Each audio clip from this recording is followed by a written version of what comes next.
हमें माला का सहारा लेकर के अपने श्वासों में मंत्र को बसाना है। फिर ऐसे अनुराग से युक्त हो जाना है कि जैसे हम श्वास के बिना जी नहीं सकते, ऐसे हम राधा के बिना न जी सके। बात यहाँ पहुंचनी ये कम, वो तो मतलब बहिर्मुख वृत्ति में, फिर इसका धीरे धीरे हम अभ्यास अंतर्मुखता के करते हैं। जब अंतर्मुख वृत्ति हो जाती है तो सही मानना, माला उठाने की इच्छा नहीं होती, सही मानना। और जहां एक माला ऐसे करो तो विक्षेप सा लगता है, जिनका प्रवेश वो समझते होंगे। जैसे आप बैठे हो, प्रतिपल मंत्र का ध्यान हो रहा, आप ध्यान पूर्वक डूब रहे हो, अब उसमें प्रत्येक गुरिया सकलाना, उसको सुमेरवाने पर गिनती किस लिए सकलाना, ये सब बाधा सी लगती है। पर शुरुआत में अगर आप ऐसा करोगे तो आप वहां नहीं पहुंच पाओगे।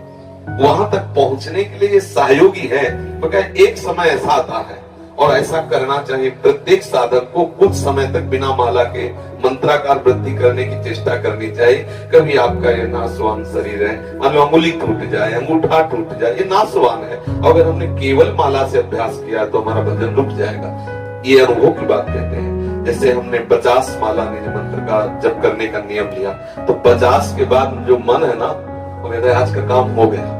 वो अंदर से कहता है आज का काम हो गया, मतलब वो उस समय सावधानी से अलग होने लगता है। और जब हमें प्रतिपल उसका, अच्छा, जब हमारे हाथ में माला नहीं होगी तो हमें मंत्र चलाने में मुश्किल पड़ेगा और लगेगा माला चाहिए, क्योंकि अभ्यास आपने किया है। कई तरह का अभ्यास करके इसको मन को फंसाना चाहिए। जैसे मानो माला ही है तो हमें गिनती की जरूरत थोड़ी, ये माला चल तो रहा है, माला ही तो चल रहा है, बिल्कुल न गुरिया है न माला है। अरे इसको फंसाने तो है मन को, राधे श्याम राधे श्याम राधे श्याम।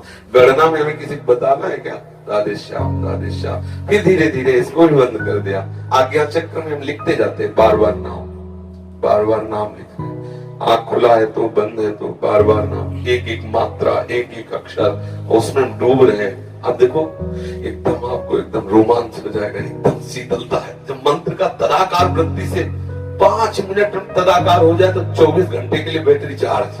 आप समझ लीजिए, ये मतलब अनुभव की 5 मिनट अगर डूब गए मंत्राकार वृत्ति में, कुछ याद नहीं रहा बाहर, तो 24 घंटे के लिए ऐसा आनंद दे देगा कि मंत्र अपने आप चलने लगेगा। अभी क्या होता है कि अंगुली में माला, जिह्वा पे नाम और वृत्ति बाहर, ये प्रारंभिक दशा में आवश्यक है। क्योंकि अगर हम प्रारंभिक दशा में केवल उसके ऊपर छोड़ देंगे तो विषयी मन वो कल्पना में फंसा देगा, नाम छूट जाएगा। प्रारंभिक दशा में बहुत सहयोगी माला है, माला भगवत स्वरूप है, पर एक स्थिति ऐसी आनी चाहिए कि हम बिना माला के भी भगवान नाम में, प्रियाजू के नाम में, प्रियाजू के रूप में हम डूबे। ये प्रेम रस की वृत्ति आने के लिए थोड़ा सहयोगी है, लेकिन पूरी वृत्ति माला में ही केवल न लगा दे। ये तो देखा गया है, अंगूठा दर्द करने लगा, अंगूठे में चोट लग गई तो बहुत विक्षिप्त है, भजन नहीं हो रहा। हमें ऐसी कमजोर स्थिति नहीं रखनी। जब हम गुरु कृपा से इस मार्ग में प्रारंभ में आए तो ये गुरुजनों से सुनने को मिला कि जितना जितना नाम जप करोगे रूप का प्रकाश होगा। तो लोभ गुरु के वचनों से जागृत हो गया। तो जो पूर्व में सदगुरुदेव भगवान थे, बड़े जप प्रधान महापुरुष थे, सन्यासी थे, पर बहुत प्रणव जप प्रधान थे। रात्रि के 2 बजे हम जैसे उठते तो देखते जप में बैठे, और दिन में जैसे विश्राम करते तो टहलते हुए आ जाए, उठ बैठ। महाराज ये भी विश्राम कर रहे थे इसलिए लेट गए थे। नहीं, किसान को देखो, वो जंगलों में जैसे गंगा किनारे था ना, कहते किसान को देखो हल जोत रहा है, एक अन्न प्राप्त करने के लिए वो विश्राम नहीं कर रहा, वो गया हल जोतने। तुम बाबा जी बनना चाहते हो, इस समय बड़े, चलो बैठो। और जब की और फिर उनके वचनों से लोभ हुआ कि नाम जब से, मंत्र जब से प्रभु का रूप आने लगता है तो कहीं ना कहीं आकर्षण तो होता है, तभी इस मार्ग में कोई कदम रखता है। अब अगर कोई चूं भी बोले तो विक्षेप पड़े। फिर सदगुरुदेव भगवान से कहा कि कहीं कुछ बज रहा है, कहीं कोई बोल रहा है, कहीं कोई आवाज आ रही है तो मन बहुत विक्षेप, तो उनका इस पर सुधार करना है। हमें कहीं विक्षिप्त नहीं होना, कहीं उस संगीत आदि बज रहा तो एकदम विक्षेप होता। फिर हम साउंड पे खड़े होकर भजन शुरू किया। जैसे हम ब्रह्मांड में कहीं गाना चल रहा तो वहीं खड़े हो गए, बार बार होती मंत्राकार वृत्ति टूटने न पाए। थोड़ी देर परेशानी होती, फिर धीरे धीरे टीवी चल रही, बैठे मंत्राकार वृत्ति, उसका चित्र आकर्षित न कर पाए, उसका शब्द आकर्षित न कर पाए, पर समाज है वो हल्ला मचा, खड़े हो गए बाजार में थोड़ी देर, मंत्र मंत्रा का रूप धीरे धीरे धीरे सब जगह पास हो गए। ये जैसे ट्रेनिंग दी जाती है ना, देखो जवान की बिना युद्ध के वो सैकड़ों गोलियां बरसाता रहता, क्योंकि उसको अभ्यास चाहिए ना। तो हमको भी तो युद्ध करना है।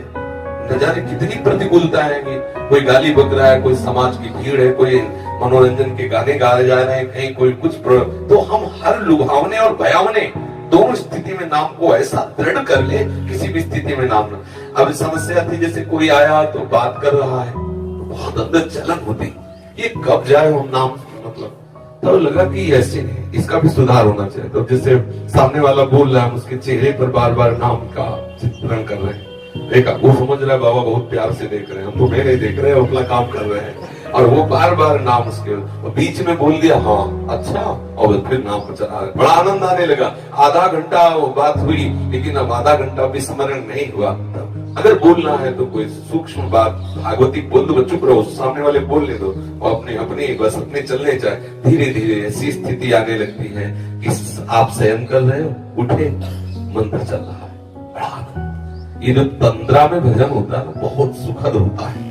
नाम सो रहे, नाम जग रहे, इस स्थिति का जो भजन बड़ा आह्लाद, ये वही समझते हैं जो अच्छे साधक भजन में लगे हैं। एक स्थिति होती है, न सो रहे न जग रहे, चेतना भी है और बाहर की चेतना भी नहीं। मंत्राकार वृत्ति है या भागवती चिंतन में एकदम डूबा हुआ है। तभी संत जन प्राय कई कई घंटे पड़े हैं, लेकिन उनको नींद में थोड़ी हो। संत सोता नहीं है, जो भागवती महाप्रभु सोते नहीं है, उनका हृदय निरंतर भजन परायण रहता है। आंख मुंदी हुई हो सकता है तुम्हें लगे कि सो रहे, लेकिन वो सो नहीं रहे।